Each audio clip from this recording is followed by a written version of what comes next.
क्षमा पाऊ पाऊ आमा यदि मबाट गल्ती भए तिम्रो मायाको अभारमा आजसम्म बाँचिरहे हिजो आज मनमुटाव भए होला कहिले काहीँ मन तिम्रो दुखाए होला आफ्नो काँधमा शिर राखी हल्लायो सुताउन फेरि रोयो भनी बिउजियो आधा रातमा आफ्नो काँधमा शिर राखी हल्लायो सुताउन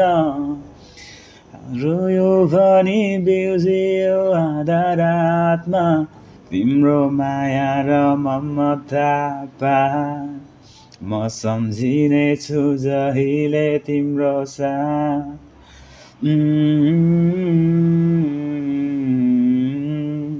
क्षमा पाऊ पाऊ आमा यदि मबाट गल्ती भए तिम्रो मायाको अभारमा आजसम्म बाँचिरहे हिजो आज कहीँ कतै मनमुटाव भए होला।